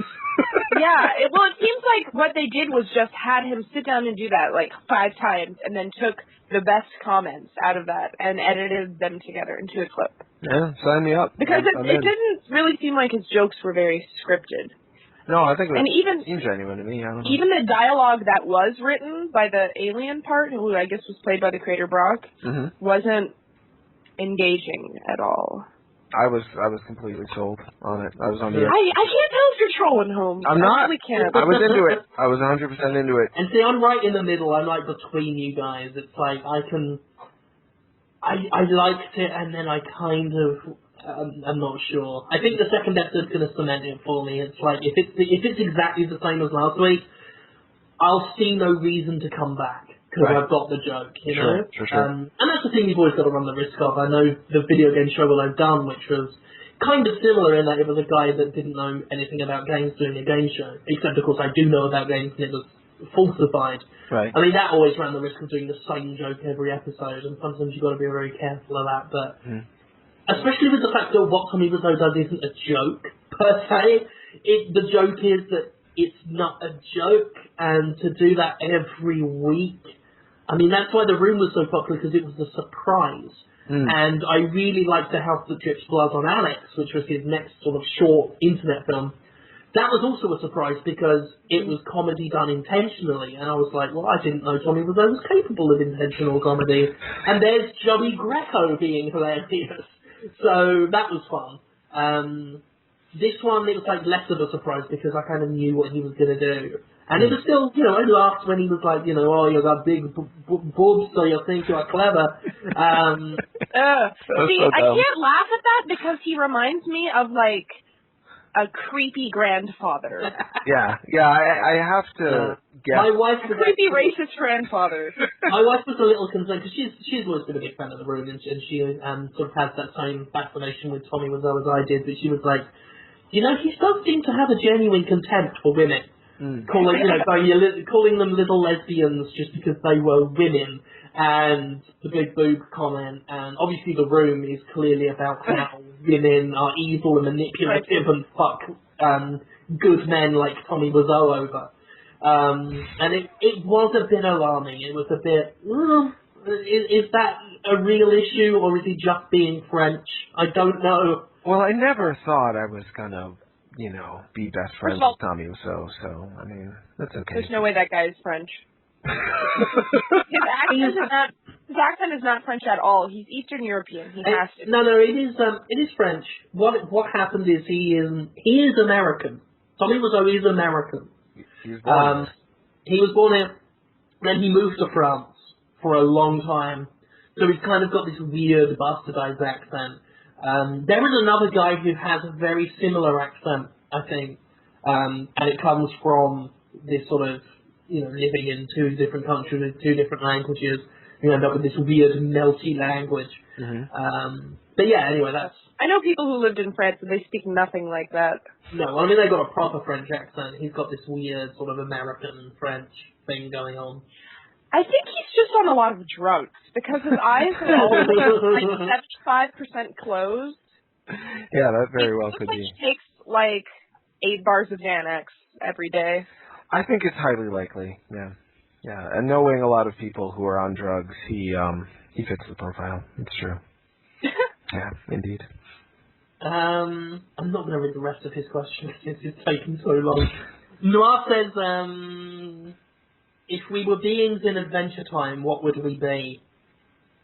What? I don't know. I don't know if Well, you you'll want have to be... to answer that one. Yeah, I know Adventure Time pretty well. Does he mean like the different... Does he want us to be a race, a character, or invent our own race, or be an existing race? I don't know what he means. I guess we'll answer it as we choose. Character. Yeah. Jim, I'll be one of the Ice King's penguins. Did you see the one where Gunter gave birth? No, I'm actually behind on the cartoons at the moment. That show is good to me. Right. I was so happy. I was almost crying at the episode last night. There's almost no jokes in it, is far from hilarious. There's a couple of good jokes, chuckles, but I just genuinely love those characters, and they had some awesome stuff to do. I was like, I love it so much. I really love it a lot. Did you know that? Yeah. You know I love it? You know that. Yeah. No. Yeah. No, you do. I don't know. I can't choose just one. I just love the whole thing. Cinnamon Bun. I'd be Cinnamon Bun. I love him. You know about him? Who would I be? He's just a talking Cinnamon Bun. Who would you be? Mm-hmm. It's interesting, Terry. You have a lot of characters in that show are little bits of your personality. You definitely have some Marceline the Vampire Queen in you, but you're sciencey, much like Princess Bubblegum. You're highly intelligent and analytical. Oh. But you're fun-loving, and you just want to party down like the party god. Do you see the one with the party god? I'm the party god! And those women who are just made of water, and it's never explained, and they're like, what did a mermaid... No, it's not. Not that They're the water nymphs. I don't remember that. They're called the water nymphs. That's why. I don't... It's Okay. self-explanatory. Clues in the name. It's not initially explained. He just stumbles upon women that are made of water, and one of them goes, I have a joke. Why did a mermaid see a movie? She can't even finish her own joke before she gets hooked. It's adorable. Anyway, yeah, I can talk about that show for That episode, that one episode is just like full of awesome things to be. Yeah, I love that episode. Fantastic fun. Shaking it all I know. Yeah, I love it. Why didn't we just have this the Adventure Time episode? Yeah, Why are we going to ask these stupid questions? I just want to play the Battlefield 3 beta. That'll be fun. The goddamn, I'm just going to ask like one question if they've got multiple ones. The goddamn, I want to know how long it takes you to do a talking to women about video games. Like, how long does it take to make? Well, we're using much more expensive cameras now, which actually tacks on a lot of just sitting around and waiting and trying to think of productive things to do while it's rendering and processing.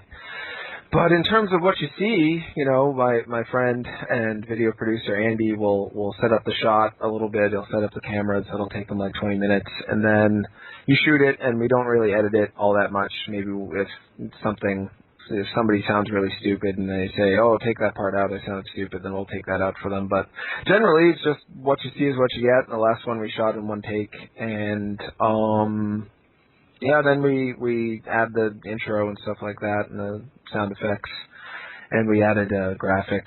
So probably total, not counting 4 hours waiting for it to process, probably like an hour and a half, 2 hours?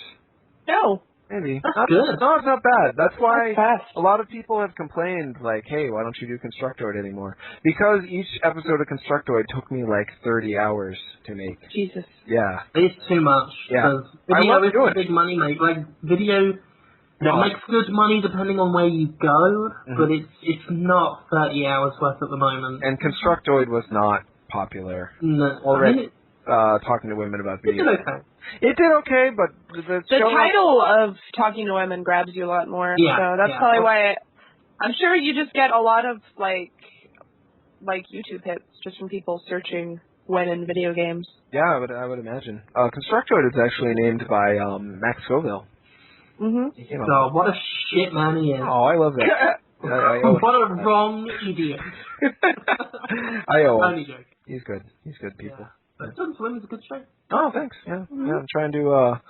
It's. I can't tell you how interesting it's been. That's half the reason why I do stuff like this. Is just get a sense of how people feel about it afterwards. It's been so interesting.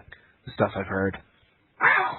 So amazed how interested I am. Anyway, moving on. Multi-Squirrel. I don't know if we've answered this before. But he wanted to know how Tara went from being a math major. I've answered that like 10 times. Yeah, I was sure we had. Yeah. Fuck off, Volty. In like 10 different places, because everybody I interview asks me that question. Look for an old episode. And I think, I apologise, Volty, but, come on, guy. And Alex asks what we value more in a game, gameplay mechanics or art/story. Gameplay all the way. Yeah. I really do not care all that much about story. Neither do I. I care about being given the opportunity to create a story of my own with the tools that the developers provide me. I've told some of the best stories I've ever seen in Katamari Damacy, just deciding who I'm going to run over with my ball first and then listening to them scream afterwards. That's a great movie. I loved watching that. So yeah, gameplay first, art direction second. Art direction. Art direction's really important, yeah. but Story. more so the story, I think. Yeah. Unlike these moral absolutists, I take each game as it comes. It depends on what they bring. It's like there are some games where the gameplay mechanics I don't dig that much, but the story is so good I can forgive it. And there are some where the story's a load of shit, but the game is so fun to play, it's, it doesn't matter at all. Sure. There are some games you don't need a story at all. Pac-Man. And there are some where, like, I've never been a huge stealth fan, but I love Metal Gear Solid because I dig the characters, I dig the world. Oh, sure. Well, that's the other thing. Story and characterization and worlds are different. Like the story to No More Heroes, there is no story, but the writing is brilliant to me. The characterization, the originality behind it. So writing and. Well, I guess when you say story, it's like we can take it as read that it's all the part and parcel. I know what you mean, but I hear you. Sure. Yeah. But yeah, I think it's a case by case thing. I don't value one over the other. I think games are so versatile now, and that's obviously a wonderful thing. But let me ask you this, Jim. Oh, please ask away. If a man came to you and said, Jim, I have this game with an amazing story, but so-so gameplay, and this other game with an amazing gameplay, but so-so story, which one do you think you'd choose? Because that's how you can tell, and that's all you know. God. Just random? I know that in his hand, in the last one he said it was a copy game.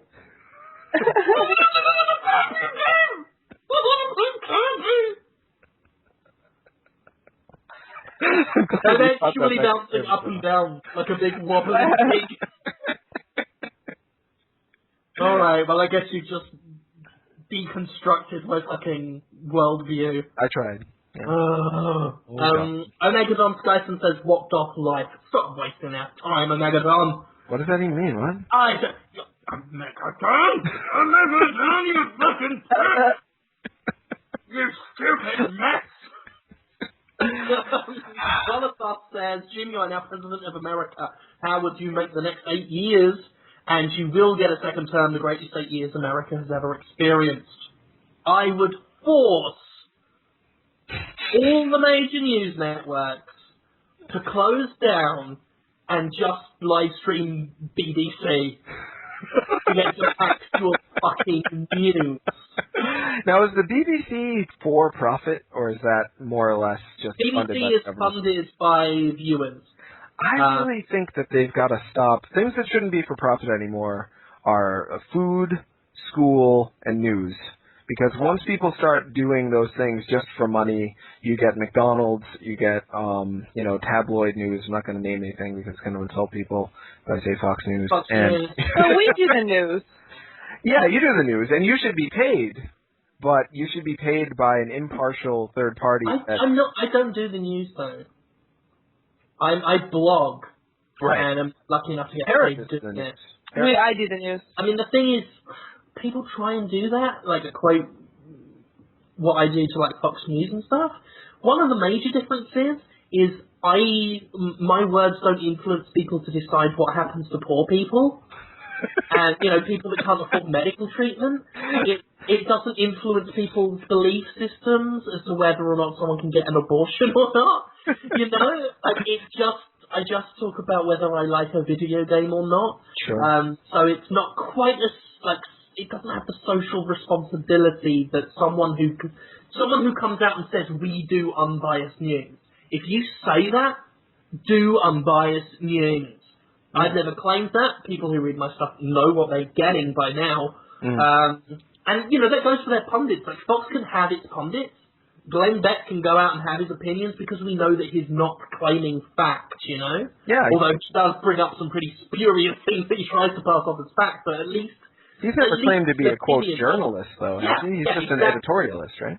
Exactly, and he's doing editorial, and that's fine, but when you claim to do the news, switch that off and do the fucking news. And as far as I can tell, and this goes for CNN as well, because they both have their slants, and they're both corporate owned, which is why none of them are covering the fucking New York protests, the Wall Street protests, because it's against corporations. And I hate sounding like such a woolly liberal, but the right wing pushed me in that direction. When I first met you, Jim, you were all about right wing when you were living in England. Let's not say I was all about right wing. You seem I've always been I had slightly more libertarian views, which have kind of eroded the more I realised that a libertarian country would just devolve into sheer anarchy when people rebel. And I've become, the older I get, the more left-wing I get. That's interesting. It's usually the reverse with Americans. Usually. But I think it's just the more I saw of, like, Republicans, and this is purely my opinion, I'm not speaking for anyone, because I know how people get about politics, but personally, the more I heard Republicans talking, the more I was like, Jesus Christ, I never want to sound like them. So I kind of went a bit more in the other direction. I'm always going to be in the centre. I've got some views that go a little to the right, a little to the left. I think it's the most sensible way to be. Sure. Because America, as much as people might not want to admit it, I see no difference between America and Iran or somewhere where it's still just extremism, you know? That people just have these really extreme points of view. And you're not allowed to be a centrist because then you're sitting on the fence. Like, you can't have a little of column A, a little of column B. I think most of the country is. I've always heard it's something along the lines of 20% is far left, 20% is far right, 50% is in the middle, and then 10% is just hard to grasp because there's I wish the people in the middle would be catered to more by the media, you know? Well, they're not entertaining enough. I mean, people want extreme opinions. They want you yelling and threatening to hurt someone. The main problem is, I'll tell you what I would do, right? If I was the President of America, the Declaration of Independence, the Constitution, the right to freedom, I would burn that. Whoa. Because it's not freeing. It is restricting. Okay. Because Britain doesn't have that, and it gets along just fine. What and it doesn't have? Not a lot. They got a queen. They got a queen, but we don't listen to her. We don't really have, like, we don't have an official law that says, I say we, I mean Britain, I'm not there anymore, but Britain doesn't have an official law that says you all have a right to freedom. No one can ever be told what to do. But no one gets told what to do anyway, because nobody cares to do that. Sure. But in America, that rule has been abused so much to the point where it's like... It's almost like how people abuse religion, wouldn't you say? It's like you can't tax us to have an unbiased news network. And I used to be against like the TV license in Britain where you have to pay for the upkeep of the BBC. But that's how you guarantee non-corporate, unblemished news. And the BBC is the most popular news service in Britain. And to the point where I'm in America, but I get all my news from the BBC app on my Android. Because it's the only way I'm going to get the news. Which I think people have a right to. But because of this thing in America where it's about freedom, it's like you can't demand that we pay for the BBC, and you can't tell Fox News to have some standards, even though they've got a responsibility. Freedom! And capitalism, though. Yeah, and that's it, like unchecked capitalism, which has become...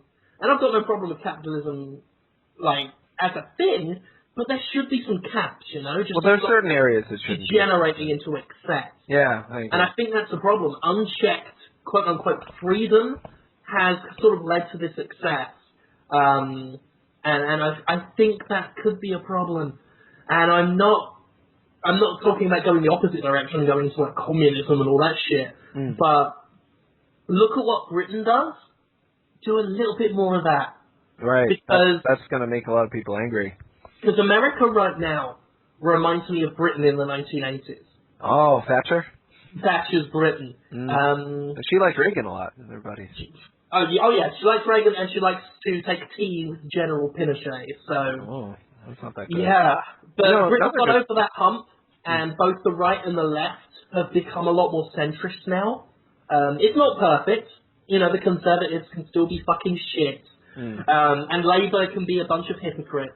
But they're a lot more in the middle because they realise that being extreme in either direction just doesn't work anymore. Because Britain's become a bit more sort of laid back about that. They're like, come on, we don't want fucking extreme politics. Hopefully that'll get better here. I hope so. I really hope so. I hope just things calm down because America's still a young nation, and even though like technologically and in terms of entertainment and money, they're light years ahead of Britain in terms of social collective social maturity, I think they're behind.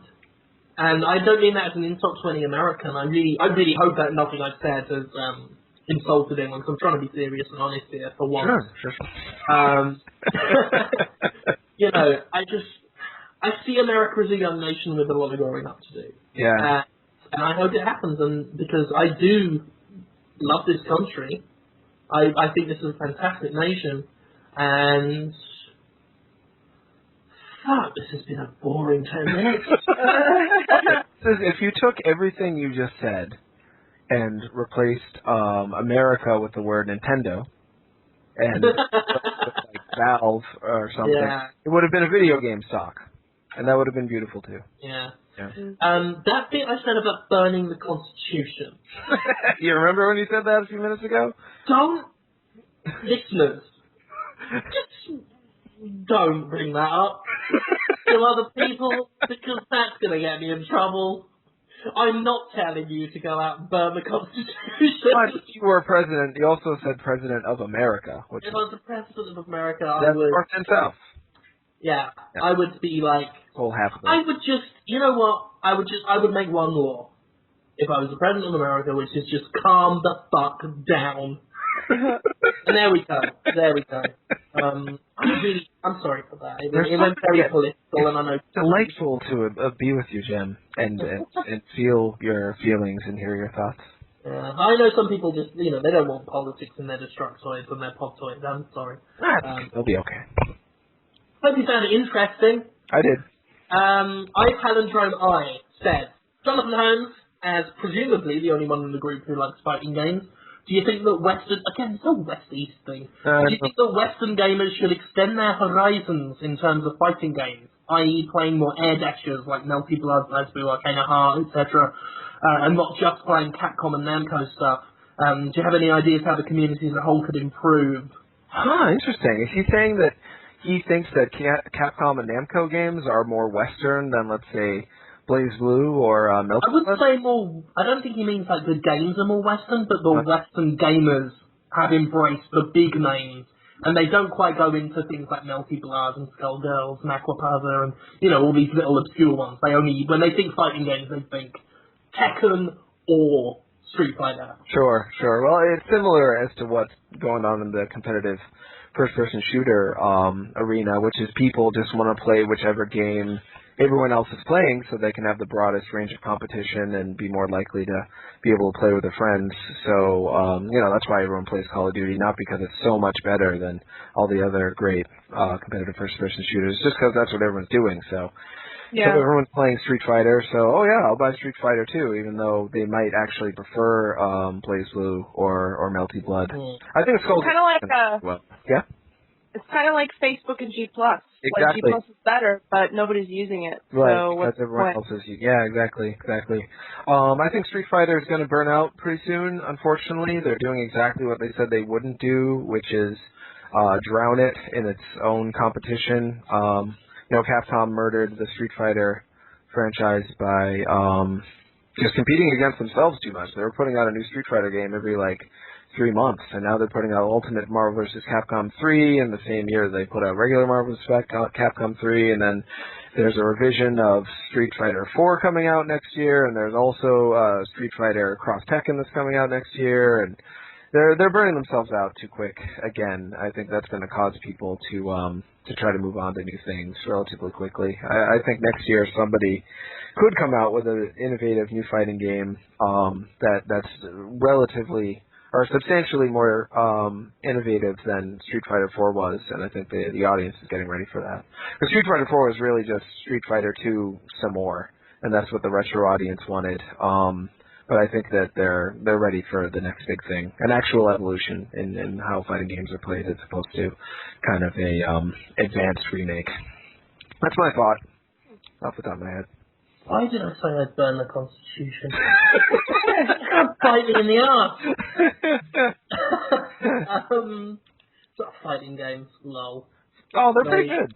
I wish. No, they're fucking great. Yeah. I can't play them, and I get Smash so Brothers. upset. Smash I Brothers. can play Smash I Brothers. hate Smash Brothers. I thought you'd say that. What do you hate about Smash Brothers, Sarah? I don't know. I just like. Do you like Mario Kart? I'm not a huge fighting game person in general, but I think it's like the camera zoom in, zoom out shit on Super Smash Brothers. That I'm talking specifically about Super Smash Brothers, but really annoys me. And also, my friends used to play it in college nonstop, and I don't know why. I just always hated it. Yeah, well, you get beat up in Like, it. That sucks. too much going on at once. Yeah, it can be pretty chaotic. It was the last fighting game I think that I've played that really broke away from what Street Fighter 2 did. I mean, it isn't even vaguely like Street Fighter 2, and that's saying something because almost every other fighting game I can think of is just a variation of Street Fighter 2. So that's why I give it props. I think it was a good evolution. It took some brave steps forward, and that's the last one I can think of. When did that come out? In '98 or something? The first Smash Brothers, that is. I'm hoping somebody reinvigorates the genre soon, so you guys can like it. Wouldn't it be great if they could cash in on all you video game players? Jonathan Holmes, I wanna go knuckle deep in your little brown boy hole. That's a good way to Just stop need me to knock from my games off of our bookshelf. Sorry. Dang7 says, why? Seto says, what 2012 game are you looking forward to the most? We already answered that question. Did we? Yeah, you said Skyrim. Oh yeah, we did that. Wait, that's 2011. Oh, 2012. Oh, Yeah. okay. I just want to get 2011 out of the way first before I worry about 2012. Sure. Off the top of my, Diablo.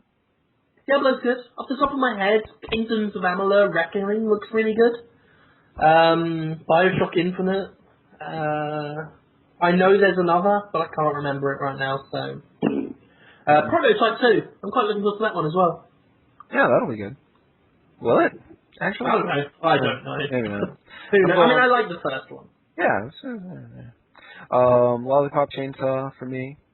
Oh yeah, that's a good one. Yeah. Pikmin 3, if that actually comes out alongside the Wii U, like I. Oh, Jonathan Holmes, I wanna pick your min.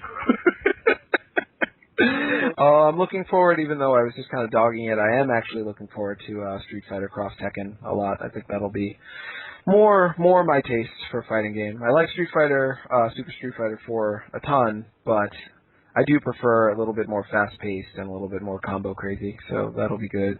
I'm looking forward to Little King Story 2 on the PlayStation Vita. That looks exciting to me. There's some other games. Well, yeah, I could talk about them, but let's move on.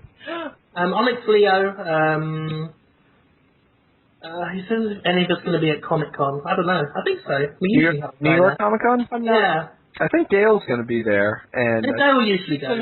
Yeah, Cement's going to be there. I think Razak's going to be there. I wanted to go, but I can't justify going unless I do video, because like the whole point of an event for me is to show it to people. And then I can't justify getting Andy to go unless there's actually going to be some unique content there in terms of games that I haven't heard anything. Have you guys heard there's going to be any big games there that haven't been shown already? I don't know. What's left? Like, Tokyo Game Show, usually the biggest show of the second biggest show of the year, had barely anything of worth. Yeah. Because there's too many events. There's too much. Yeah. 2 PAXs now. Yeah, 2 PAXs. Yeah. Working on a third one. It's not. There's one every month now. Yeah, pretty much. They're making. I'm honest, it's stupid. It is fucking stupid. I wonder if they'll burn themselves out too, like how Street Fighter will. Whether just people get sick of Super PAX, Ultra Edition. But he said if we could be any woman in the world for a day, Obviously, Sarah, the roles are reversed for yourself. If we could be any woman in the world for a day besides Rosie O'Donnell, who would we be? I tell you what, I don't give a fuck. Rosie O'Donnell, circa the live-action Flintstones movie, I would have. Yeah, she's always been cute, Rosie O'Donnell. I think so. I mean, she's older now, but back in the day, I think she looked okay. Yeah, if I were her age and of her type, I wouldn't say no. I'd go out with Rosie O'Donnell. Go on a date. Just On a obviously nice date. now. Who would I be now? Just be them? Just be a woman? Yeah, Wouldn't she you just wouldn't be Oprah? I mean, wouldn't everyone just instantly be Oprah? Yeah, I mean... No, because her life is probably terrible behind scenes. Oh, I don't believe that. I mean, tell everyone what to do. Everyone loves you. Totally rich. Just bring in the hookers, you know? Life is sweet. Wait, hookers, what? I don't know. Just said it. Okay. She probably does. She could. She probably does. Can't see why she wouldn't. I mean, unless she's got a monogamous relationship. Oh, yeah, she's with Stedman. Oh, well, yeah, no. I mean, not really. Or Gale. He's a total beard, Stedman. Probably. Yeah. I mean, really, he's just basically asking who we want to finger. Is that what he's asking? Not who we want to Basically, because we all know the answer would be, we'd say a name and then it's so I could look in the mirror and finger myself. So the question really is, who do you want to finger / joik off? Richard Simmons. There we go. Let's just all have Richard Simmons and move on. I'm Richard Simmons, too, yeah. Yeah. Yeah. We would finger, stroke, joik off Richard Simmons. I actually did the hermaphrodite from I Think We're Alone Now. That could actually work. What is that? We talked about it last week. Oh, yeah. The Tiffany documentary. Oh, yeah, And I mean, I can't state it enough. You do have to watch I Think We're Alone Now, the documentary. It is the patron saint of Podtoid for the moment. Watch it and love and laugh. Crimson Wag says, everyone pick a game that you love, and what would be the one thing you would have wanted to have in it? I guess the question is, what was missing from our favourite game? Okay. My favorite game is Streets of Rage. Could have done with some jungle cats, maybe. Prowling streets. They had pimps in that game, right? Well, they didn't explicitly describe them as pimps. Were pimps, but... That's what I loved about that. Well, that's one of the many things I loved about that era, is you could just suggest anything you wanted, but because the technology wasn't capable of actually spelling it out, you can get away with it. Then you just fight Spider-Man in Revenge of Shinobi, and they'll be like, well, it's not really Spider-Man. They're not going to care. Well, when I first played Streets of Rage, I had no idea that they were, pimps. Oh, yeah, and hookers, too, yeah. I thought they were, just guys and chicks with whips. I thought they were strippers or something. Why is it that women always attack with whips? Have whips anyway. Yeah, it's whips and bows and arrows. I think it's because obviously physically women don't have usually the upper body strength of a male. Right. Simple genetics. Whereas a whip doesn't really need the force of strength needed for a lead pipe or a bottle or any of the other weapons the guys have. So it, allows them to inflict quite a lot of pain without, needing finesse more than... Because, it's all in the wrist, getting the whip away. I don't know. I would be more intimidated by fighting a woman with a chainsaw or aluminum baseball bat than with a whip. I don't know, man.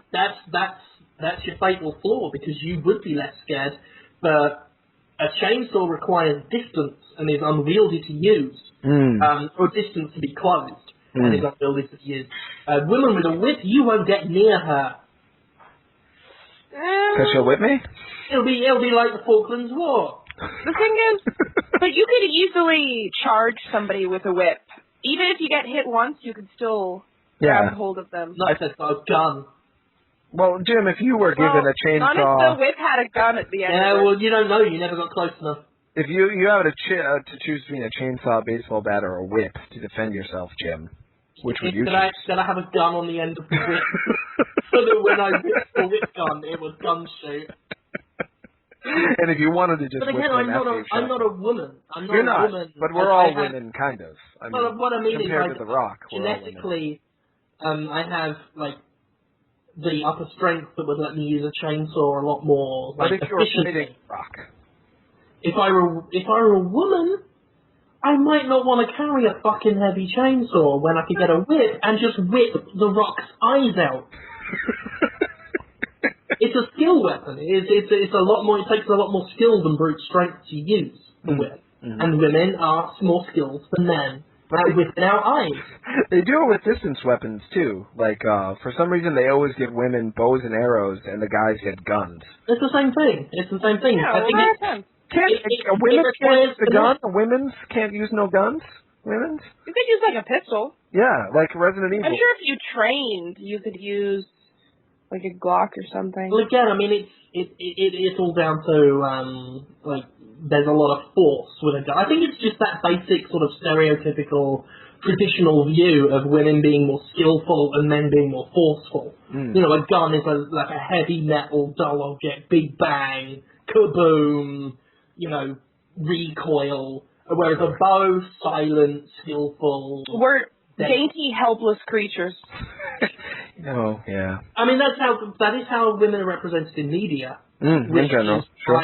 You know, that would happen. I guess one of the ladies in the new Ane Chanbara also has a chainsaw. So it's becoming a thing. Women and chainsaws now. Well, there you go. Hope that gets big. I like that idea. There you go. Yeah. My favourite game is Silent Hill 2. I would just have James Sunderland on roller skates. There we go.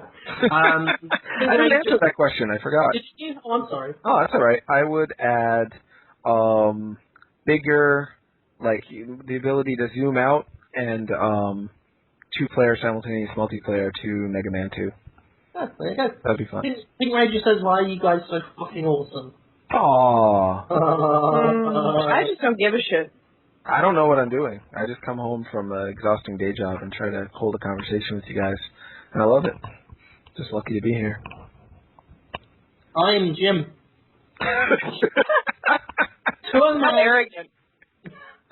To a man says, Holmes, have you ever been hated or discriminated against? And then he added, he has. Who cares? Who cares about To-O Man? Fuck you. He's quoting the time I got mad at Eminem. I get mad at Eminem sometimes. Because he, Who doesn't? Yeah, a lot of people get mad. He is clever, though. I can't say he's not a talented writer of lyrics. I've never really been hated or discriminated against, probably. If I did, I didn't notice. I was just thinking about something else. Haven't spotted what I do. Anyway. People have called me the N-word, and I was like, really? You think I'm a one of those? You do? And he's like, yeah, you're a blah, blah, blah. I'm like, wow, wild. That's wild, man. Only you would, like, fucking respond to that. Oh, it's interesting. It's like, that's wild. Wow, that's interesting. I didn't think you'd see it that way. Not everyone does. I've gone to African-American neighborhoods and been called slurs for Caucasians, too. Hunky boy? Yeah. They called you hunky boy cracker? I think they said I couldn't rap, just like the Beastie Boys aren't allowed to be rap. Neither one. Yeah. Oh, interesting. And then I go to the neighborhood and start speaking Portuguese. And I tell you about the time I went to go pump gas, and the guy asked me if I speak Arabic. I told you about that already, right? No. It was fun. Yeah, he was pissed off. I went to go get some gas. And a guy who was from Iraq. You're stealing that to take it back to Iraq? No, he was from Iraq. And he looked at me like, you're from Iraq. I'm like, no, I'm not. He's like, you speak Arabic? I'm like, I wish I did. I can try. I was curious that you didn't. He was sure I spoke Arabic and that I was pretending I didn't. I was like trying to hide in the closet of being a fellow Iraqi. Many people from Iraq have told me I look like I'm from Iraq.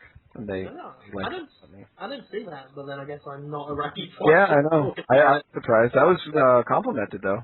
It's very nice when people always think that you're their age or their race. Like, women think I get a lot of people asking if I'm Australian. I don't know if I've ever brought that up. Yeah, you did. And and I was asked by a British guy. Oh, well, that's an insult. I played Dead Island. I was playing Dead Island and then with a British guy, and he was like, Jim, are you from Australia? I'm like, no, I'm from where you are. I don't get it. I don't think I sound Australian at all. There's so many. One of their iTunes reviews calls me the fat Australian. And he calls you Holmes an Eskimo. Which is like, no one's allowed to say that anymore anyway. I'll take that and run with it. Yeah, that's a compliment. It's supposed to be Inuit. Oh, See, that's right. I am cosmopolitan. You are not racist. It's true. I'm not a racist. Oh. I like to talk to black people, and then in the back of my head I'm thinking, God, he must think I'm really not racist. Hooray for me! And then I realise that is racist. It's hard. It's hard. It's hard to be good in the world. Indeed. Ah, God. Burn the Constitution and racism. Do we have time for more questions? We've been at it for, I'm sorry, I've got to... Yeah, look, guys, I'm sorry. I should never have said that we would try and answer all these. I don't know. If you ask a really good one, keep asking them, like, week on week, and eventually we might get to them all. But we're going to have to stop because this is silly, like, over here. But thank you for listening. Thank you for asking. And again, if you are upset that your question didn't get answered, because there's still about 100 to be answered, ask it next week. And, you know, we will always try and get to, like, the good ones, the ones that people really put effort in. Not like Dan said, why? And I know you're going to be pissed that I read that one out and not your, like, 3-paragraph long, thought-provoking piece. But again, please ask again if you want. And thank you for listening. And please subscribe to us on iTunes and write user reviews because they're always good. And not like the prick who wrote a 1-star review just because he wanted a mention on Podtoid. I was worried that would happen and I'm upset someone did it. Please, the 5 stars or whatever you want. I don't want to solicit a positive review. I'm not IDOS. But just, if you think we're good, give us a nice little review. It helps us out. It does make a big difference. Yeah. What else? Get the Android app if you want. It's $2. You get nothing extra. And I guess you can see Max and Tara Long every Monday, Wednesday, and Friday on the Destructoid Show via Red3 and on the Vtoid YouTube account. And myself and Jonathan Holmes, we're always on Destructoid.com. Jonathan Holmes has a show, goes up every Tuesday talking to women about video games. And you can also catch me on the Jimquisition on the escapistmagazine.com. So yeah, thank you. Thank you for listening, and we will be back next week whether you like it or not. Thank you. Bye. Bye.